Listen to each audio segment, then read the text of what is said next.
Coach will open with a comment. Raise your hand. Keep them up for me.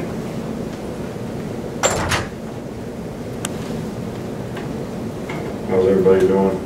Great.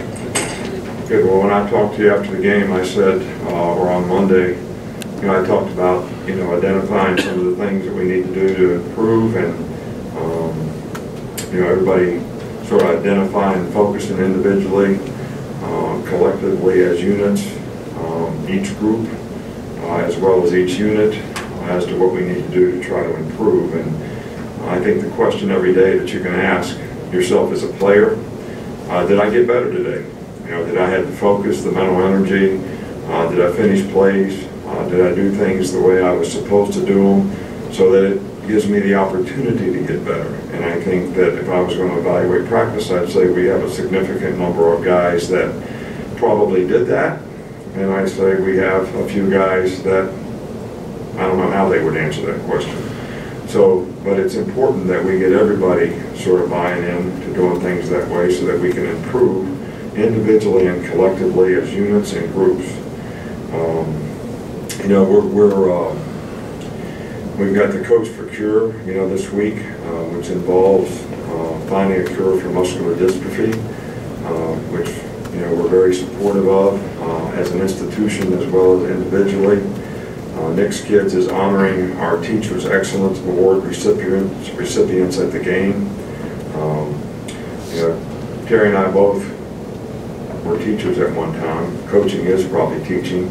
Teaching is really the ability to inspire learning. So we have a tremendous amount of respect and appreciation for people who really give their lives to trying to help other people have more success. And I know some of the people that had the greatest impact on my life were some of the teachers that I had. I mean, I still remember them in 3rd grade, 1st grade, 2nd grade, 6th grade, 5th grade. Had a lot of good ones, and I was probably pretty fortunate for that. So we're happy to be able to do that this Saturday. Coach, we'll start on the right here with Charlie. With several players around the country choosing to transfer, what does it say about Jalen's character that he's still here and willing to continue to play games? Well, I think Jalen has been very, very professional about, the way he's sort of handled the situation he's in. I've said it's a unique situation. Nobody's ever been in this situation before. Won 26 games here, and now all of a sudden somebody else is playing. But what he has done is he's worked every day to try to get better. He's focusing on improving and, the value that he can get from this season, because we're going to play him as much as we possibly can. He deserves to play. He's a good player. And, there may be a time in the future where, he becomes the guy if something happens. So we're not hoping for that narrative, certainly, but I think it speaks volumes of his character to stick with his teammates, be a part of his team, finish the season, and I've always said how much respect I have for both the guys. But Jalen has, and how you handle things when you're in a difficult situation, I think speaks volumes of who you are. The one thing we're all going to have in life is we're going to have a lot of problems. Life is difficult. How you handle the problems is the one thing that you can control. And I think that this is certainly an obstacle that will help him be more successful in the future, and the way he's handled it is certainly going to help him handle issues and problems that we all have in our lives in the future. In the middle with Michael. Yeah, just wonder what went into hiring Carl Scott coming from Lafayette. I know he'd just been named to DC there. How did that all come about that he came here? Well, I was interested in, because he was at Texas Tech, so it didn't really, to be honest with you, when I sort of called about him to find out about him, I didn't really know he even left Texas Tech, so I didn't even know for sure he was at ULL. So that really had nothing to do with it. He had really good recommendations as a person, as a recruiter, as a teacher, and as a coach, where he's been in the past. Several coaches on the staff knew him, so he did a nice job in the interview when he was here, and he's done a nice job with the players on the team this year. Okay, we'll come over here back on the right with Ben. There's probably a lot more attention on recruiting now than when you started coaching, and the guys that you recruit tend to get more attention than a lot of the other guys around the country. What are some of the effects of guys who are that young kind of getting all that attention that you've seen? Well, I think that you know, it's almost unfair in a way. I know that seems probably unreasonable for me to say, because a lot of these guys get a lot of positive self-gratification from the attention that they get, and you know, that's great. But when it sets an expectation and standard for what they think they ought to be able to accomplish and how soon that they should be able to do that, and they lose the focus on what do I have to do to be a good player, rather than get frustrated because I'm not playing. Because those things don't work in a very positive way for someone. And I think when you have tremendously high expectations for when you come in, and you're not focused on what you need to do to be a good player, learn your position so you can be a complete player at your position, then you struggle when you have issues, and you get frustrated because you feel like you're not meeting the standard and the expectation that somebody else created for you. And it takes a lot of maturity for guys to do that. And we've had some guys here that have been able to do it and done it very well.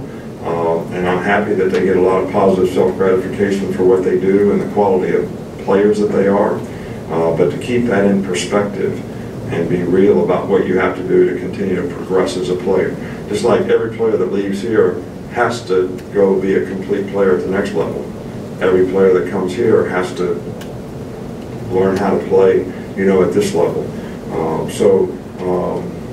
As long as that attention doesn't affect their ability to do that, I think it's great.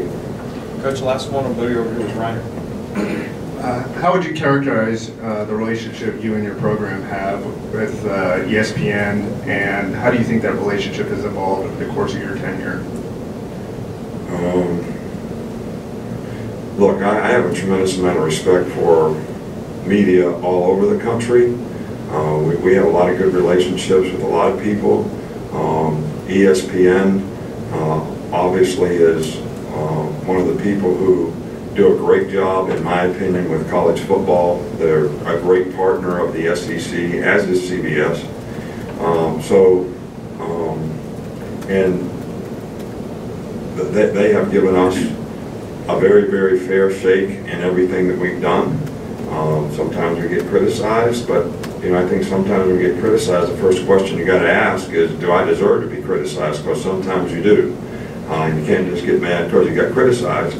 But I think there's been a lot of positive things, because I have a tremendous amount of respect for Lee Fitting, who runs that whole organization and operation up there when it comes to college football, you know, and Kirk Herbstreit, and you know, a lot of the people who work, you know, in that organization. And I was very pleased with the quality of what they did, like for, you know, the little training days thing they did here for 4 shows. You know, I thought that was really quality. And everything that we've ever done with them, Tom Rinaldi, all those guys are really first class. And there's a lot of first class people in the media on a national basis. And you know, we respect what you all do for all of our players. You know, they get a lot of attention, a lot of positive self-gratification, they get a lot of recognition for the hard work that they do, and when they perform well, they benefit from some of those things. So, you know, I would say that it has grown, and I hope it's good. You'd have to ask them what they think of my part of it, but I certainly appreciate their part of it. Okay, Coach, that's all we got. Thanks.